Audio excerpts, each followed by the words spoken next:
ধর্ম যখন মানতেছি যেটার উপর নির্ভর করে আপনার আমার অনন্ত কাল চলবে, তাহলে সেটা কিসের মাধ্যমে?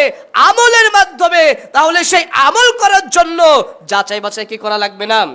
যে আপনি আমি আমল করতেছি, এই আমলের দলিল আছে কিনা, এ বিষয়ে আল্লাহ সুবহানাহু ওয়া তাআলা কি বলেছেন, কোরআনের কোথায় রয়েছে, হাদিসে আল্লাহর নবী কি বলেছেন, এ বিষয়ে আপনাকে আমাকে দেখতে হবে।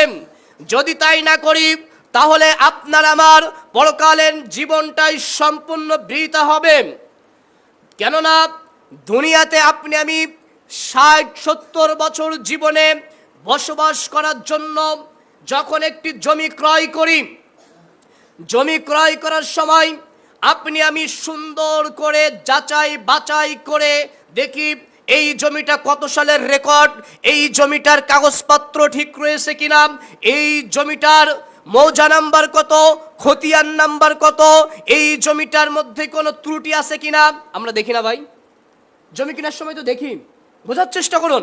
তাহলে জমি ক্রয় করার সময় কিন্তু আপনি আমি এগুলো সুন্দর করে যাচাই বাছাই করে আপনি আমি দেখতেছি। বাজারে যখন যাচ্ছি মাছ কেনার সময় মাছটা কোন মাছ, কোটা কোন জায়গার মাছ ভালো করে দেখতেছি।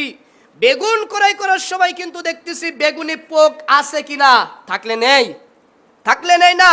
তাহলে ধর্ম যখন মানতেছি যেটার উপর নির্ভর করে আপনার আমার অনন্ত কাল চলবে, তাহলে সেটা কিসের মাধ্যমে? আমলের মাধ্যমে। তাহলে সেই আমল করার জন্য যাচাই বাছাই কি করা লাগবে না? বলেন তো খালিদ ভাই, আমরা তো মাদ্রাসায় পড়ি নাই, আমরা তো কোরআন হাদিস আমরা পড়ি না, আমরা কিভাবে যাচাই বাছাই করব? ওই যেভাবে হিন্দুরা তাদের যেভাবে মহাভারতগুলো যেভাবে বলে, এটা ব্রাহ্মণরা বলে এটা ধরা যাবে না, এটা ছোঁয়া যাবে না, সাধারণ মানুষ এটা পড়তে পারে না। আরে আমাদের সমাজের হুজুরিরাও বলে এই হাদিস বুঝতে তোমাদের 13 প্রকারের জ্ঞান লাগবে, এই 52 প্রকারের ইলম যদি তোমাদের মাথায় না থাকে তোমরা এগুলো জানতে পারবে না। বোঝার চেষ্টা করুন। পবিত্র কোরআন, আল্লাহ সুবহানাহু ওয়া তাআলা পবিত্র কোরআন হাদিসের সব ভাষাগুলো আমরা যারা এখন শুধু বাংলাও পড়তে পারি সব অনুবাদ রয়েছে, আছে না?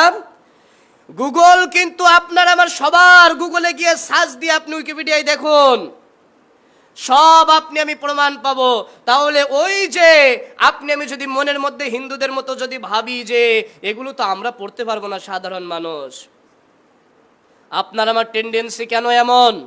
আপনাকে আমাকে ভাবতে হবে যে আমি যে আমলটা করতেছি, আমি যে কাজটা করতেছি, এই কাজের পিছনে আমার দলিলটা কি? আপনাকে যাচাই করতে হবে, বাছাই করতে হবে।